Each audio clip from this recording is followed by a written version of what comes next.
to myself. Start from the beginning.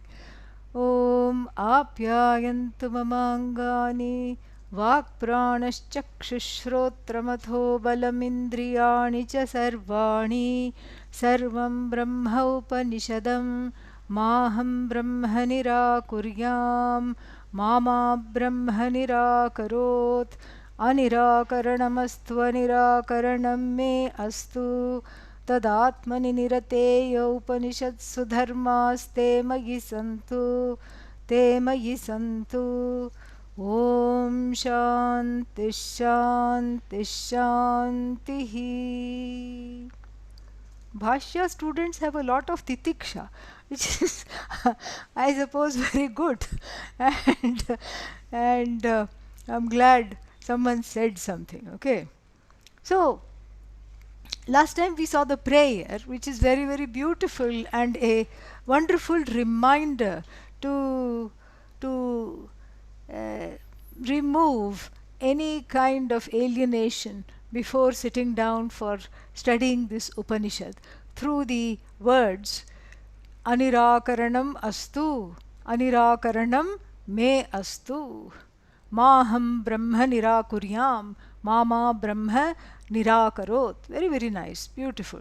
And then, before we actually enter the text, there is a small bhashya opening, introductory bhashya given by Adi Shankara.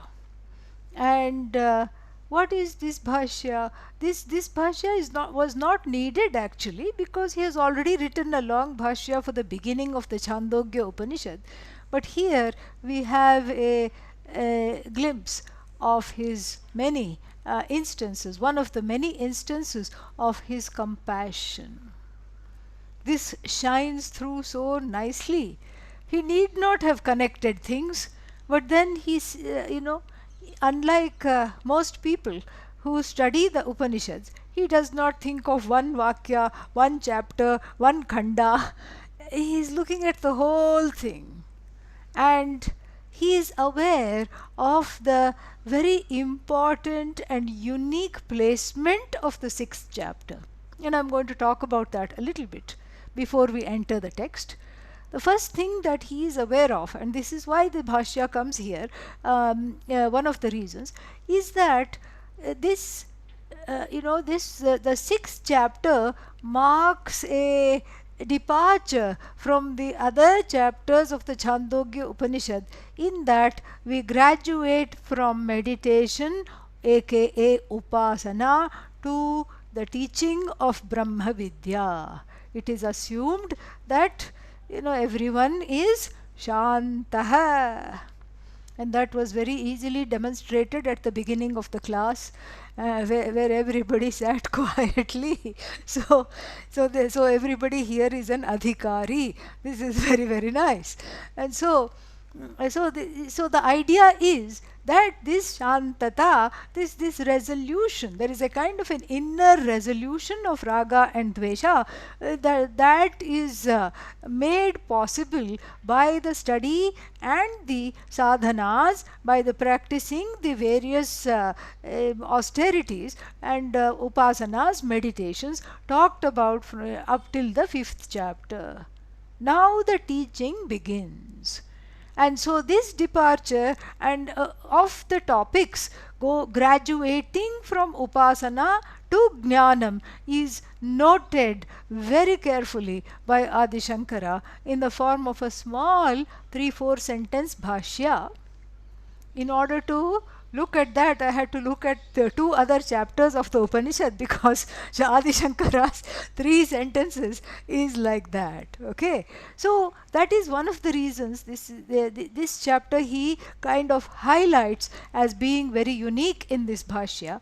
And the second reason is that this particular chapter is like a dream chapter for all teachers. Why? Because what we call in the study of the Upanishad Shad Lingaha, the 6 indicators of what constitutes an Upanishad, And later on I'll be talking about this. I don't want to get us thrown off the introductory bhashya here. So the 6 indicators, there is introduction, there is conclusion, there is apurvata, something that is not available for other means of knowledge. There is arthavada, there is what is that, there is the fruit of the study of the Upanishad in the form of clarity, moksha, etc. And then there is also abhyasa. Abhyasa means the teaching is repeated, you know like स आत्मा तत्त्वमसि श्वेतकेतो तत्सत् स आत्मा त्वमसि श्वेतकेतो. This is called abhyasa.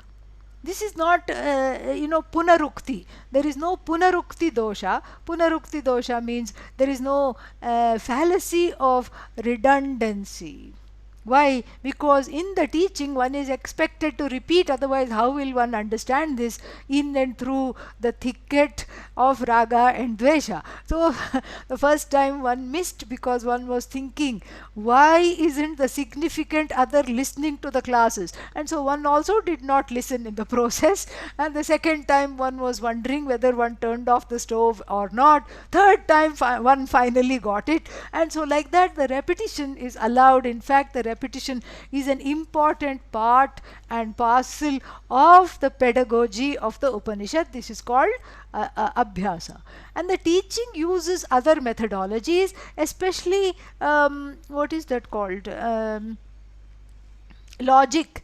Shruti Anukula Yukti, a logic that is in keeping with the Shruti, not whatever one wants. You can't just sort of talk about, logic is like a donkey. You can keep on putting whatever you want on it and it will bear it silently.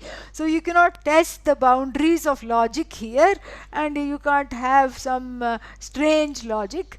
And the logic has to be in keeping with the facts that are seen. If it rains, then the roads are wet. This is a sound logic because it is observed. And number two, the logic used in the Upanishads have to be, keeping in view with conducive to what is being unfolded by the Shruti. So this is this is like a dream chapter.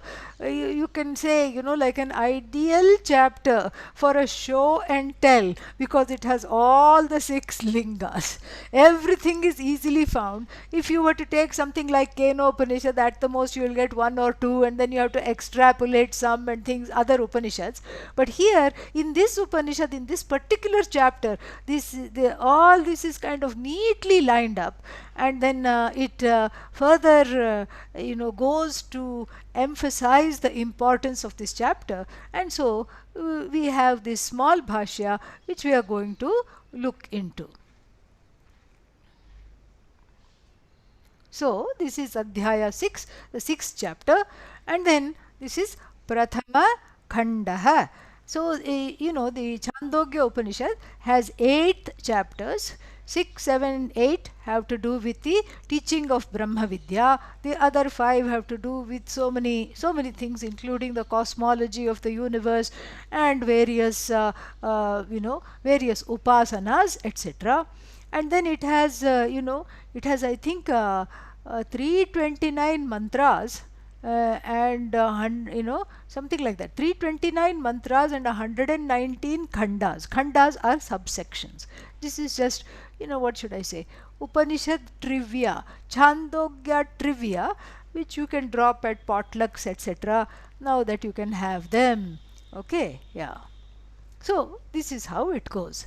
His small little bhashya. Shvetaketuha Aruneyah Asa Ityadi Adhyaya Sambandha Sarvam Khalvidam Brahma Tajjalan Ityuktam Katham Tasmat कथं तस्मात् जगदिदं जायते जगदिदं जायते तस्मिन्नेव च तस्मिन्नेव च लीयते लीयते अनिति च अनिति च तेनैव तेनैव इति एतद्वक्तव्यम् एतत् वक्तव्यम् अनन्तरं च अनन्तरं च एकस्मिन् भुक्ते विदुषी एकस्मिन् भुक्ते विदुषी सर्वं जगत् सर्वं जगत् तृप्तं भवति इति उक्तम् तृप्तं भवतीति उक्तम् तदेकत्वे तदेकत्वे सति सति आत्मनः आत्मनः सर्वभूतस्तस्य सर्वभूतस्थस्य उपपद्यते उपपद्यते न आत्मभेदे न आत्मभेदे कथञ्च कथञ्च तदेकत्वमिति तदेकत्वमिति तदर्थः अयम् तदर्थः अयम् षष्ठोऽध्यायः अध्यायः आरभ्यते आरभ्यते पिता पुत्र पिता पुत्र आख्यायिका आख्यायिका विद्यायाः विद्यायाः सारिष्ठत्वप्रदर्शनार्थाः सारिष्ठत्वप्रदर्शना Yeah, so now this is just a question before I proceed. Does everybody have the text? Is there anybody who joined anew who needs the text? Here you have a what's its name, option to raise hand, and then you can raise your hand if you don't have the text, or you can type in the chat pod. Okay, so I'm going to send one text in the chat pod itself. Yes, you can have the text, and give me a second, I will do that. Or somebody who has it can do that, so I can continue talking. Is that okay? Somebody can just do that. Send it in the chat pod, the PDF that I sent. Somebody can please do this seva, so that yeah, somebody please do that. Okay, so now this is what is a small introductory bhashya. Shvetaketuh Aruneyah is part of the text itself. That is how the Chandogya Upanishad chapter 6 Khanda 1 starts.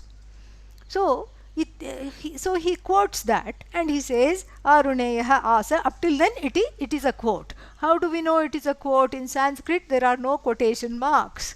What is the quotation mark in Sanskrit? We have iti. Whenever you see iti, think of it as a quote. Okay, iti. And then so we have a iti here. So he is quoting from the text. Shvetaketuh Aruneyah asa. So what does that mean? Shvetaketu indeed was connected to the lineage of Aruna, Aruneyah, the grandchild of Aruna. Asa was there. Iti adhyaya sambandha. Says this sentence connects the rest of the is the beginning of the rest of the 6th chapter. It is a connection to the rest of the 6th chapter. And then so now he is going to give his own connection, and he takes, for that purpose he takes two sentences from two different chapters. The first one is from chapter 3, Khanda 14, Mantra 1, where the famous sentence, upasana sentence, not a teaching sentence, okay, it is an upasana sentence, a meditative contemplative sentence, where the person is told to meditate upon Brahman in a particular way. How? Sarvam khalvidam Brahma. Meditate upon Brahman, because everything indeed that we encounter is Brahman, and so meditate upon this Brahman as Tajjalan. What is this Tajjalan? Very, very interesting, you know. When you look at this word, it's an Upanishadic made up word, and you can get away. Of course, the Upanishad can get away with everything because it is Chandasam, it has the poetic license, she has the poetic license. But here, this is a very, very interesting word. So it is in Sanskrit we have that capacity, you know. Gacchati iti gaha. You shorten the word gacchati as gaha. This is, I suppose, the ancient form of LOL, laugh out loud, and FOMO, fear of missing out, these kinds of things, you know. So the ancient LOL short form, gacchati, goes, gaha. Anything that goes is gaha. So like we have, then of course you have to understand where does it go, or by what means does it go. Then we have some interesting answers. So for example, where does it go? Khe gacchati. It moves in space, and therefore we have a wonderful word, khaga, bird. Or it could be a plane, or it could be Superman. It doesn't matter, you take anything. It's the things that move in space, khaga. And then uragaha, urasi gacchati, that which moves with the help of the chest. What is that? Snake, because it doesn't have hands or legs. So like this, supposing if you want to say na gacchati, and then aga, na gacchati, aga, doesn't move. So like this you can get away with so many things. And dadati gives, iti daha. Varam dadati gives boons, varadaha, name of Lord Ganesha. So like this you can shorten everything. So here, what does this Tajjalan mean? And we will see, as I saw after going to chapter 3, that it is a composite of 3 words. The first one is Tajjam, referring to Brahman. Tajjam. And Tajjam means not that which jumps, but Tajja. Tajja. Tasmat Sarvamidam Jayate. That from which everything is born. Tajjam. And then what? Then of course, now we know how the Upanishad is thinking. We can fill in the blanks very, very easily. So if something, that out of which everything is born, what comes next? That in which everything resolves. Tallam tasmin eva sarvam liyate iti tallam.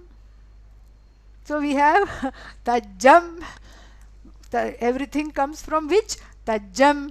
And everything goes back into which? Tallam liyate. And in between what? Popcorn, eating popcorn. No, no, no. Tasmin tenaiva aniti praniti iti tadanam. Aniti means breathes. Praniti also breathes. So that because of which everything is born, that because in which everything resolves, number 2, and then that which sustains everything, because breathing means sustaining whatever is there. Okay, yeah, what a nice word. In fact, we have 3 words. The Upanishad is all into short forms, and you'll see how quickly Shvetaketu's story is going to move. You'll see very quickly, very, very fast. So the Upanishad wants to bring these words together. Tajjam cha means Tajjam plus or and, Tallam cha, Tadanam cha. And then if you craft a word according to grammatical rules, which we are absolutely not getting into right now, then you get a word Tajjalanam. so that all these three are put together according to grammar. Tajjalanam iti vachye, Adi Shankara says in a footnote. I don't know if they had footnotes, but some kind of a note he makes, and then he says iti vachye means the grammatically correct version should be tajjalanam. But then what is here? Tajjalan ityupasita. May one meditate upon Brahman as Tajjalan. Where did this Tajjalan come? So now we have to find some grammatical exception. And of course, a sweeping grammatical exception is Chandasam. Chandasam means it belongs to the Veda, and the Veda being infallible, we don't touch it. And that's why we have things like, what is that? Atmaya Namaha, Atmalingaya Namaha. There is no word Atmaya, it should be Atmane. But who are we to go? Who is going to bell the cat? Who is going to correct the Upanishad and the Veda? So we leave it alone. This is called Chandasam, prosodic license. We leave it alone, okay? Prosodic license. So now, since this, since it is, so that is one way. But Adi Shankara takes one more step and says that this is actually a particular kind of a compound where all three words are equally important. It is not, in sometimes in a compound, what is that? The first pada, the first word is more important than the last one. Even in English we have compounds. Gas station. And so, here the station which dispenses gas. So this is a particular kind of compound. This Tajjalan is not that kind of a compound. It is like the compound of what is that? Some kind of a like karma yoga. It's like that kind of a compound. Karma eva yogaha, karma yogaha. So it is like what is it called? Karma dharaya compound. A compound where all the padas are equally important. So you don't say, one of these words do not take precedence, and so therefore tajjam cha, tallam cha, tadanam cha, Tajjalanam it should have been, but then it is truncated to Tajjalan, and Adi Shankara offers a second reason why, in order to protect the Shraddha associated with the Upanishad, and so that the readers also have the same kind of Shraddha. So what does he say? He says that it is Madhyama Pada Lopa Samasaha, meaning it is missing it is missing a few things it should have, and so that it is Chandasam, and that is how it is explained. So what is this Tajjalan iti upasita? The person, the devotee here, or the one preparing for self-knowledge, is told to Shantahasan, is first told to resolve the mind and let the ragas and dveshas go. Go where? Where will they go? They are sitting in the head from last 10 lives. Where will they go? At least learn to suspend them for the duration of the meditation, and along with the meditation and the exposure to the knowledge, slowly you will overcome them. And so, Shantah san, Ragadvesha rahitas san, Sarvam khalvidam Brahma iti Purushaha, the person upasita. So this was told. Where was it told? Chapter 3, Khanda 14, etc. And then, Katham tasmat jagadidam jayate. But what was not told is this. He says, what is left out is, how does this whole Jagat come about? In fact, for a person interested in self-knowledge, what is the role of the Jagat vis-a-vis Brahman?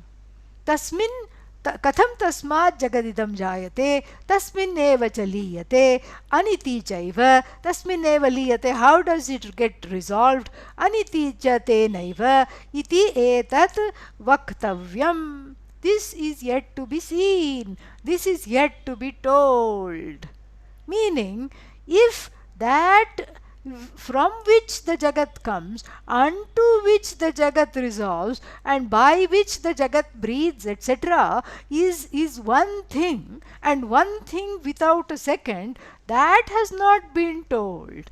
That has to be told. And so therefore what? So therefore this chapter has to be begun, because the questions talked about and the meditation directive given in chapter 3 has to find its home in the knowledge of that oneness.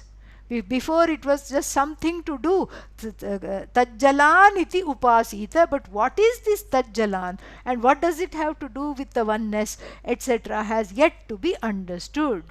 Anantaram cha, furthermore, he says, ekasmin bhukte vidushi sarvam jagat triptam bhavati iti uktam. And elsewhere, in a rather long passage from in chapter 5, from 518 mantra 1 to 523 mantra 1, there is a long thing about the a long exposition on this what is that, before you eat, Vaishvanara Upasana. So before you eat, you say Pranaya Swaha, even in Naivedya, Apanaya Swaha, Vyanaya Swaha, Udanaya Swaha, Samanaya Swaha, Brahmane Swaha.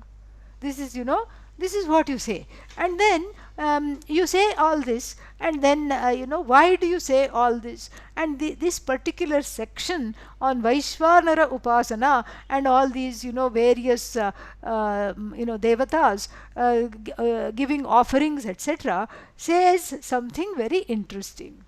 Says that when some atithi means a guest, tithihi na vidyate yasya. The guest translation doesn't do justice to the word atithi. Tithihi na vidyate yasya, the one who doesn't come with an appointed date. So the drop-in guest. And we have even forgotten that. We don't allow drop-in guests at all. Even if someone drops in, people don't open the door because they don't feel like it and they were not expecting anybody. This is how it is in the West. But not so in ancient India.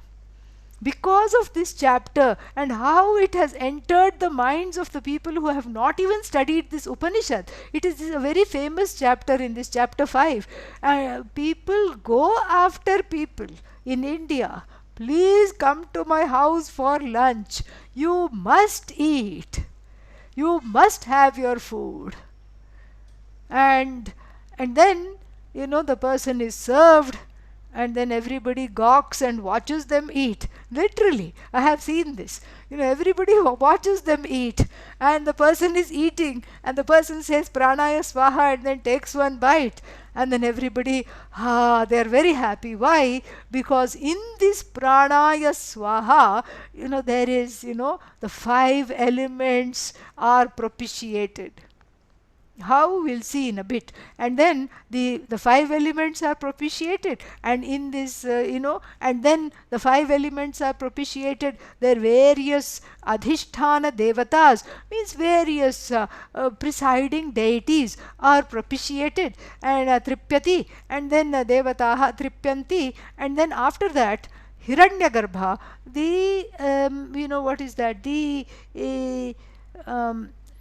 the unmanifest, the manifesting aspect of Brahman from the standpoint of the manifesting world, that Hiranyagarbha, the one who is the Devata that is in charge of the manifesting potential of this Maya Shakti of Brahman, is propitiated, and then Brahman, of course, is always propitiated. That is the idea. So then here, there is one sentence. If this is the case with just a regular person you catch off the street and make them sit for lunch, if the whole world and its source is going to be calmed down by one person eating, imagine if a jnani came to your house. Imagine what would happen. And then here, that is what is told. Ekasmin bhukte vidushi. If one jnani comes and when that jnani eats, then what happens? Sarvam jagat triptam bhavati iti uktam. It's like everyone has eaten. Everyone is fulfilled. Not just filled, but totally fulfilled. That is why, the jnanis, and that is why holy people coming for bhiksha is seen as something which is, beyond. It is something which is very, very highly regarded in the culture. And then, look back at the story of Nachiketa and what was his name? Lord Yama, of course. Nachiketa is sent by his father to Lord Yama's abode. Fir kya, what happens afterwards? Lord Yama is out of town because he is busy. He has gone on deputation to harvest a few souls that needed to be offed. And then what? Only his wife, Mrs. Yama, and what's her name? Yami, is at home. And she begs this little boy. He's a Brahmana. And then, of course, she wants to feed him. She wants to say, please come, let me give you something to eat. And he says, no, I have nothing to do with you. I have come for Lord Yama and I am going to wait for him. And then the Lord Yama comes after 3 days and 3 nights of this cute boy waiting on the doorstep. And then, as soon as Lord Yama comes in, Yami yanks him inside and says, he has spent 3 days and 3 nights without eating. Imagine, our whole family will be destroyed. This is the power of Vaishvanara, the hunger not being propitiated. Hunger Devata in the presiding deity of hunger, is not propitiated. And look at all the ills that will befall. We will lose everything in this life and the afterlife. So please do something. And then he goes and begs him, and for the sake of atonement, for every night that he has slept without eating, he gives him a boon. So that's how Nachiketa gets 3 boons. Even Lord Yama is all in a conniption because he was not able to feed Nachiketa. So you can imagine how important this is. And so, but then when a Vidushi, Bhukte Vidushi, when a Vidwan comes to the house, when a person who knows self-knowledge comes to the house, then what happens? Then Sarvam Jagat Triptam Bhavati iti Uktam. Because the whole world is satisfied. This is what happens. I mean, we've seen this in stories as well, where Sudama goes to Lord Krishna. And Sudama, he really didn't want to go to Lord Krishna. He was a dear but estranged childhood friend who he had lost contact. Krishna, being who he is, became the king. And then this fellow was living in poverty and tatters. Mrs. Sudama, whatever her name was, and then she was extremely ambitious. And she said, what's the use of having a friend?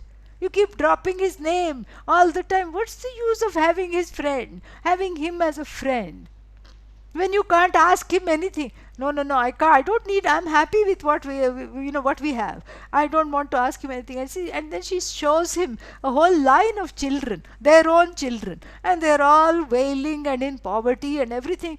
And then finally, to keep the peace, he says, okay, I'll just go there and say hello. I will not ask anything. Saying thus, he goes. And then she packs for him. He asks, I can't go empty-handed. Rajanam, Gurum, Devam, Rajanam, Gurum, na pashyet, Riktapanir na pashyet. There is a saying, do not please see empty-handed 3 categories of people. Don't go to a king empty-handed. Take anything, whatever, even a humble offering. And then don't go to see Bhagavan in a temple empty-handed. And then don't go to see a teacher of Brahma Vidya empty-handed. This is what is there in the culture. And so he said, pack me his favorite food. Maybe I'll take that for him. His favorite food was puffed rice with a little bit of jaggery, poha. So he trots off, goes to the palace, and Krishna is delighted to see him. And he just welcomes him and he says, come on, let's eat. And there is such a spread in the palace.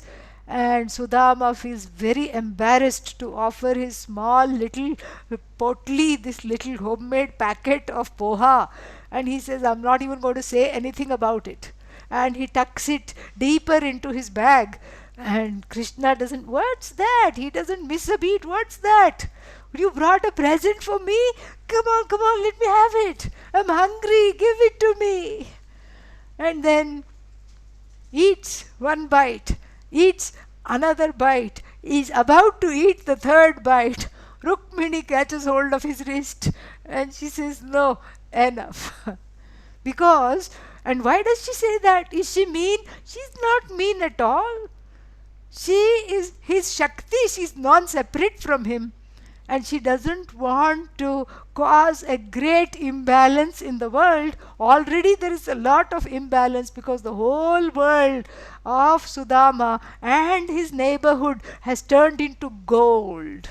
When he goes back, he doesn't recognize. He thought he has come to the wrong place and he has taken a wrong turn. Instead of some thatched huts, there are beautiful houses.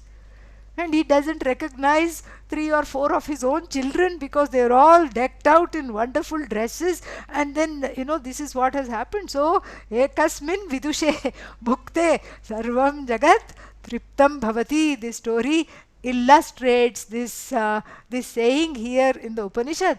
And so that is because the Vidwan eating the food does not want anything, not even the food.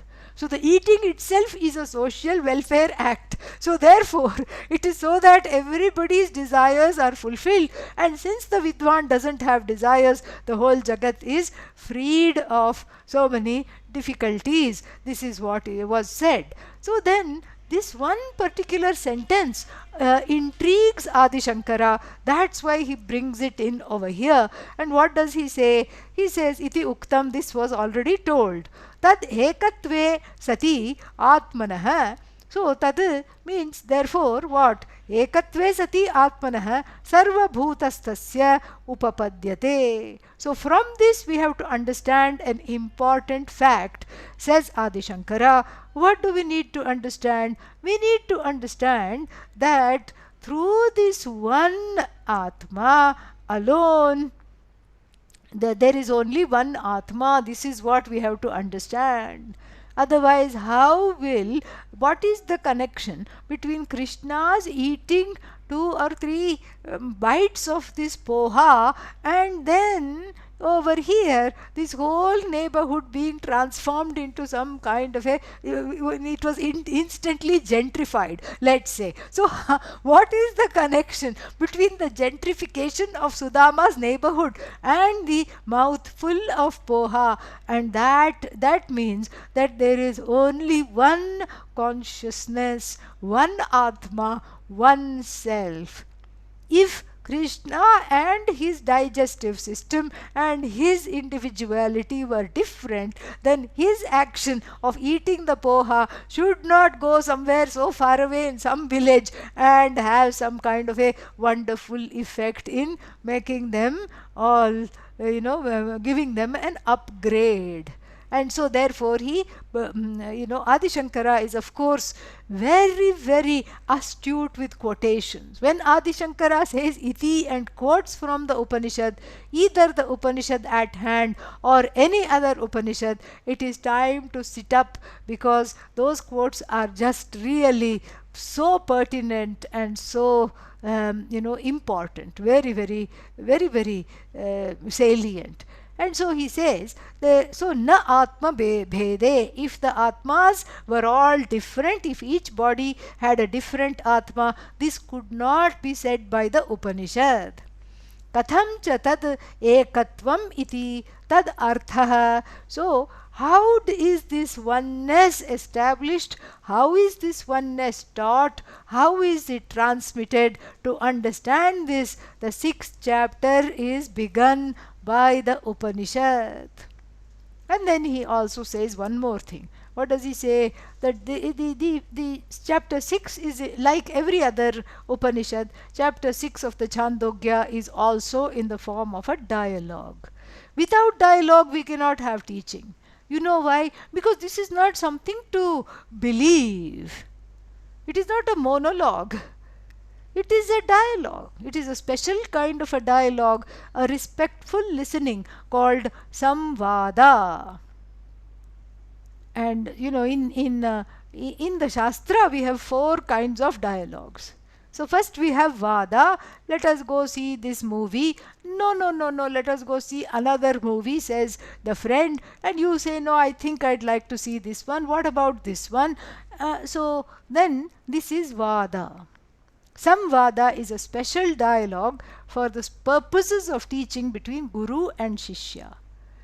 Then the third kind of vada, if it can be called that, is called jalpa.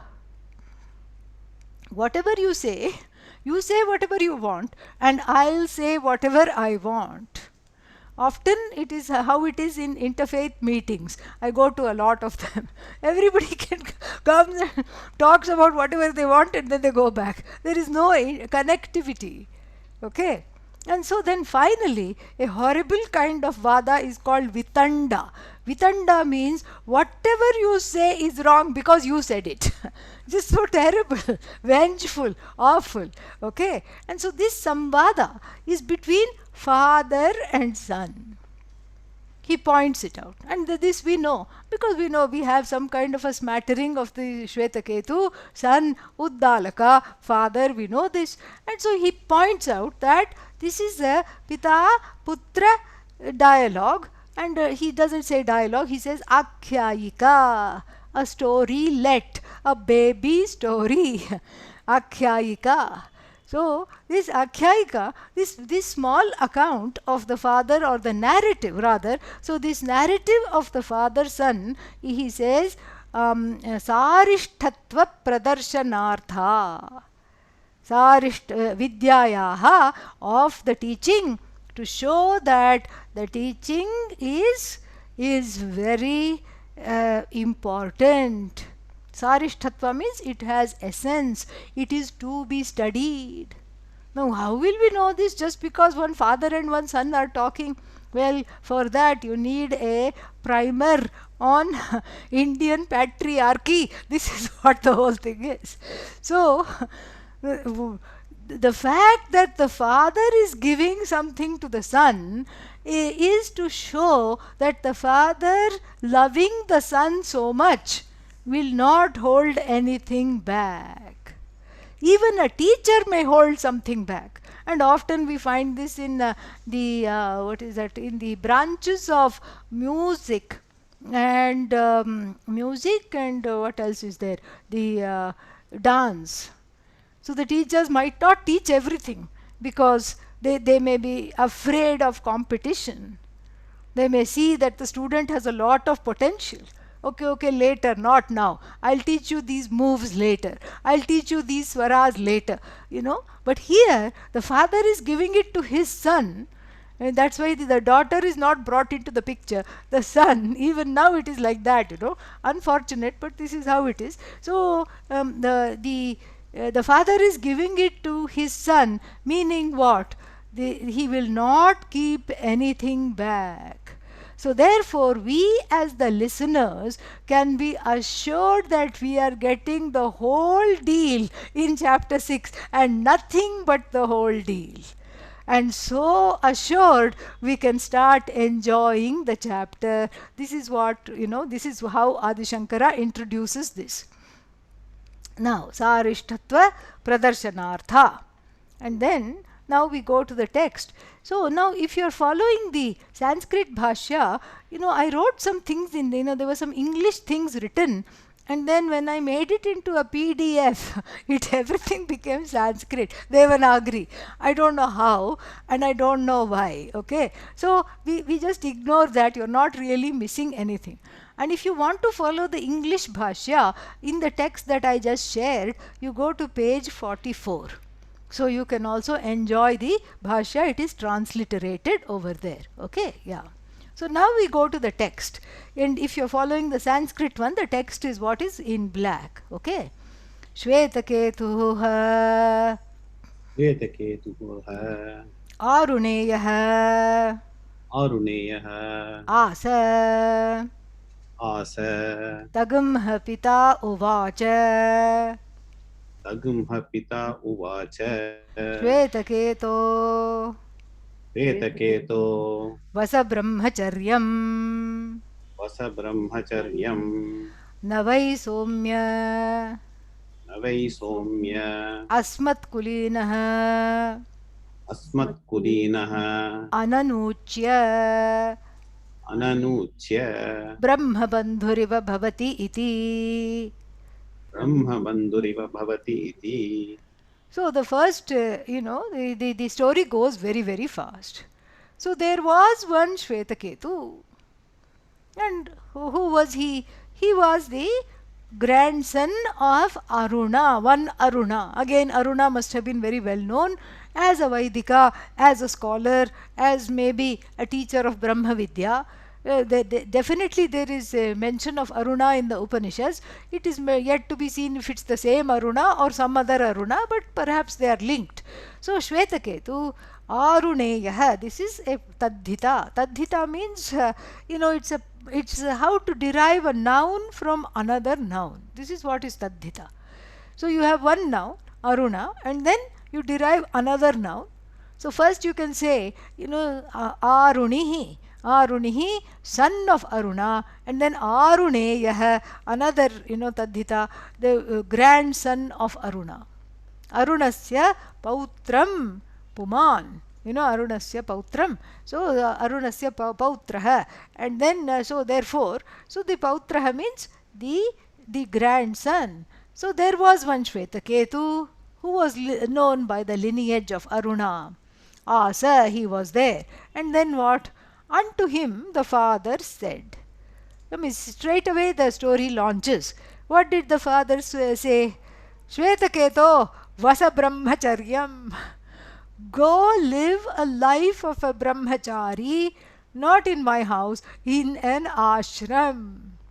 And later we are going to be told that he is 12 years old when he is being taught this, or when he is being told this by the father.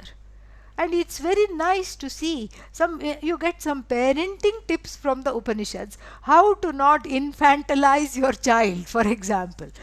So he says, go live a life of a celibate, go live a life of, a student of the Veda. And then, he doesn't just order him, he gives a reasoning that is, that the child can assimilate. Navai, not indeed. Somya, O dear one, either O pleased one or O pleasing one. Navai Somya, not indeed, O dear one, Asmat Kulinaha, in our family, in our lineage. What about our lineage? What's so big deal about our lineage? Ananuchya Navai, not indeed has anyone been there in our family who has not gone to school or college. So therefore you also need to go to school and college, because nobody is there in our family without having studied. You need to study, because everybody, this is not what is done in our family. Just like every family has certain family recipes, has certain family, practices. This is what we do in our family, this is what we don't do. And one such customary practice in their family is that they are all brilliant. Each and every one of them is brilliant. And a mind is a terrible thing to waste. And so therefore, go study. Vasa Brahmacharyam. And why? And he gives a very sound reasoning. And what is this sound reasoning? Nobody in our family has any such, has any such history of not going to Gurukula. So you need to go to the Gurukula. And then what? Ananuchya. Anuchya, ananuchya means not having studied here, not having repeated the Veda after the Guru, not having memorized the Sanskrit sutras, etc. Nobody is there in our family. I don't want you to be the odd one out. And besides, as Adi Shankara will point out in the Bhashya, you are fit for this knowledge. And then, if you don't go to school, what will happen? You will become Brahma Bandhuhu Iva Bhavati iti. Brahma Bandhu means a relative of a Brahmana. So what is the use of being a relative of a Brahmana when you don't have the conduct of the Brahmana, you don't have the erudition of the Brahmana? So you keep dropping names. My uncle, my mama, so and so, wrote a book on Sanskrit grammar. My another mama wrote a book on Nyaya Shastra, and my aunt did so and so, and all these things. And what are you? Mama. I am another Mama. You mean you have two MAs? Because Mama is spelled MAMA. No, no, no, I'm just a local Mama.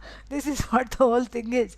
And so, therefore, no one is been like that where they point to people more famous themselves without themselves having studied. This Brahma Bandhu is an ancient expression.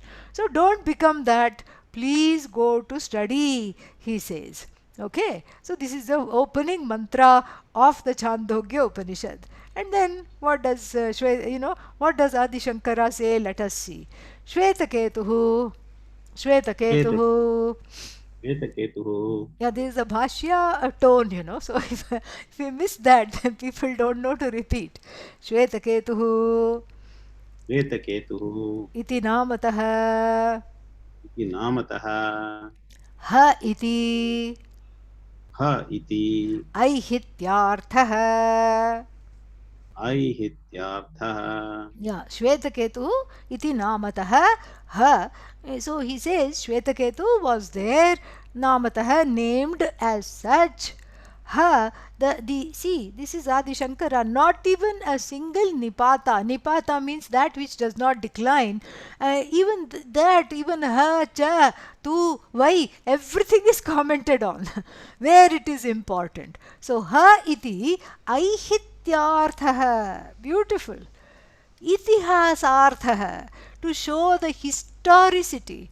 Ha means, it was indeed like this, to show the historicity of this account, meaning once upon a time, there was a Shvetaketu, there was a young man by the name of Shvetaketu. When he was 12 years old, his father said to him. So in English we say, we use words like once upon a time to show long time ago. In Sanskrit we have a tense called lit, parokshe, remote past. We can use that. But then to underscore the historicity of something, and to show that whatever, even though if it's not history, even though if it did not really happen, that's not what we are concerned with, that this story has a place in the annals of self-knowledge, and it should be treated as true for our purposes, to show that the expression ha is added. This is what he says. Aruneyah arunasya pautrah asa babhuva. Aruneyah arunasya pautrah asa babhuva. Yeah, Aruneyah, he says, it is Arunasya Pautraha. It's a Tadhita derivation. Aruneya is not really his name, but it is his Taddhita name. His name is Shvetaketu, aka Aruneya. Oh, that lad is the grandson of Aruni. He is Aruneya. This is a kind of a local way of referring to Shvetaketu. He belongs to the house of Aruneya. He is the grandson. Arunasya Pautraha. And even the word Pautraha is a Taddhita. Putraha and Pautraha. And so then Arunasya Pautraha Asa. Asa was there, and Adi Shankara converts it into Babhuva, which is again another verb which says was there once upon a time, long time ago. Tam putram Tam putram ha arunihi ha arunihi pita pita yogyam yogyam vidyabhajanam vidyabhajanam manvanah manvanah tasya tasya upanayanakala upanayanakala atyayam cha pashyan atyayam cha pashyan uvacha. uvacha. So the father, Aruni, was a little bit concerned. What was he concerned about? Let us see. Tam putram ha, indeed, tam putram, seeing this boy, first of all, he understood that his boy is brilliant. Vidya bhajana yogyam. Vidya bhajanam, vidya bhak, vidya bhajana yogyam. Meaning, the one who is deserving of Vedic knowledge. So, Vidya Bhajana Yogyam Manvanaha. Manvanaha means thinking that my boy is really fit to go to the Gurukula, fit to study. Vidya Bhajana Yogyam Manvanaha, thinking. And then Pashyancha, and also seeing what Tasya, of this boy, Upanayana Kala Atyayam, the time window for his sacred thread ceremony, signifying his entry into the study of the Veda or initiation into the Veda, was fast departing. The window was shrinking because it is to be done between 8 and 12 years. After 12 it is not done generally, but then these days in Kali Yuga anything goes. So then just a few hours before the marriage they do the Upanayanam.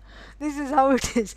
So but this was in those days where they followed these the rules, and so this window of time, because this fellow is already 12 and has been coddled at home, as we'll see later, the effects of this coddling we'll see later, and he's been nicely coddled at home, and then at age 12 Aruni, the son of Aruna, the father of Shvetaketu, who himself was a great scholar. In fact, elsewhere in the Chandogya Upanishad we see that he had his own Gurukula.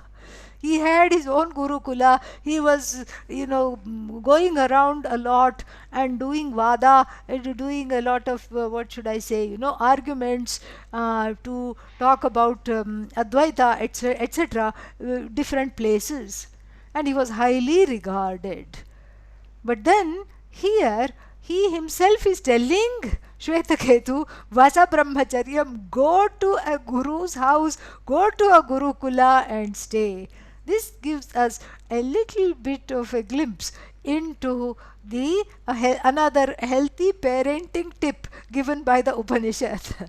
Keep your children and shower them with love until age 12, tweens. They are not yet teens, okay? So they are still in the process of becoming teens. So that the word for that is tween, in between. And so when they are in between, then just before the hormonal changes take place, before they become argumentative, depressed, oppressed, all these things, before they start throwing tantrums of teenage, send them to the Gurukula. Vasa Brahmacharyam. It is another guru's problem. And also they will not act out so much because there will be other children there, and from morning to night they are kept busy. 4 o'clock in the morning. And what is that? Some Samidhadhanam, one yajna they have to do, and then after that Gayatri Japa, and then Sandhya, Gayatri Japa, and then after that what? Then the Rig Veda class, soon after that Yajur Veda class, Sapa Veda class, Shiksha, Kalpa, Vyakarna, all these things. And then at the end they just go to sleep standing up, like the cows they are tending to. And so this is how it is. And so therefore there is no time for all these things to come out. And so Aruni, the father of Shvetaketu, makes an informed decision. And we see a parenting tip number 2 in the Chandogya Upanishad. And so it is healthy for them to be out and to have some experiences outside of the home. And so then therefore he says Vasa Brahmacharyam. And then so this is so seeing that the time window was shrinking for him to be initiated into the Veda. So he says to him, Pashyan Uvacha, and this is the Bhashya again. He Shvetaketo hey श्वेतकेतो Anurupam Gurum अनुरूपं गुरुं Kulasya कुलस्य Naha Gatva नः गत्वा Vasa Brahmacharyam. वसब्रह्मचर्यम् Yeah. He Shvetaketu Vasa Brahmacharyam. This is the Shruti Vakya. O Shvetaketu, go and live a life of a student. But here Adi Shankara adds a few things to make it a little clearer. Anurupam Naha Anurupam Gurum Kulasya Gatva Vasa Brahmacharyam. Naha Anurupam Naha Asmakam Kulasya. Naha, sixth case for same thing, is a synonym for Asmakam, our Kulasya. So just like in keeping Anurupam, in keeping with our Kula, in keeping with our family lineage, a guru that is worth our family lineage, a guru that will teach all the things that our family knows. So in keeping with that, naha kulasya asmakam kulasya anurupam gurum gatva, having gone to the teacher, go to the teacher who is in keeping with our lineage and our values and our learning. And then vasa brahmacharyam, dedicate yourself to the life of a student. Nacha etat न च एतत् yuktam युक्तं yat यत् अस्मत्कुलीनः अस्मत्कुलीनः हे सौम्य हे सौम्य अननूच्य अननूच्य अनधीत्य अनधीत्य ब्रह्मबन्धुरिव भवति इति. ब्रह्मबन्धुरिव भवति इति ब्राह्मणान् बन्धून् ब्राह्मणान् बन्धून् व्यपदिशति व्यपदिशति न स्वयं न स्वयं ब्राह्मणवृत्तः इति. ब्राह्मणवृत्तः इति तस्य अतः प्रवासः अनुमीयते प्रवासः अनुमीयते पितुः पितुः येन येन स्वयं गुणवान् सन् स्वयं गुणवान् सन् पुत्रं न उपनेष्यति. पुत्रं न उपनेष्यति. So then he tells, na etad yuktam, this is not proper. Asmat kulinaha he somya, we have seen this. In our family, nobody is there, ananuchya, anadhitya, who is not studied, who is not well versed in the Veda.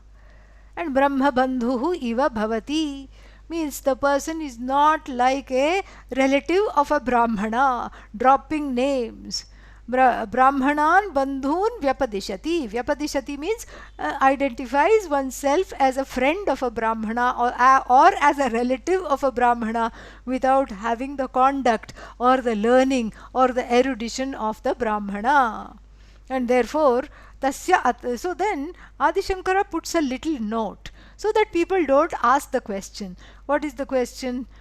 Well, if Aruni was so popular and if Aruni had such a big Gurukula himself, why wasn't Shvetaketu homeschooled? Why did he have to go elsewhere to learn this? And Adi Shankara says, Tasya atah pravasah anumiyate. This sentence can be read in two different ways. The one way is Tasya is referring to Shvetaketu. So Shvetaketoho pravasah anumiyate. We have to infer that Shvetaketu is now the one who is going to be on the move. Pravasah means displacement is indicated for Shvetaketu. For Shvetaketu. From who? Pituhu. Fifth case. From the father. Why? And this is why, because even though he was a Gunavan scholar, he was perfectly equipped. Gunavan here means equipped to teach the son, does not take the son, lead the son to be initiated into the Veda. Meaning, the father thought it to be an appropriate and a judicious decision to farm out the boy or to outsource the boy into another Gurukula. Or if you look at the translation, after page 44, English translation, it will say that there it will take the Pituhu in the sixth case. Of the Pitu, there was Pravasa. So the father had some travel coming up. Since there was no pandemic, there was no problem, they could travel, and so he had some travel coming up. He had to go places, deliver some lectures, and seeing that he would not be there to teach his son adequately, he outsourced the boy to another Gurukula. And then what? So then the next mantra we will see tomorrow, that what happened. And then he stayed in the Gurukula for 12 years, and then he came back insufferably proud. And then what happens we will see tomorrow. I'll stop here. If you have any questions after the closing prayer, you can ask in the chat pod, or you can unmute yourself and ask also.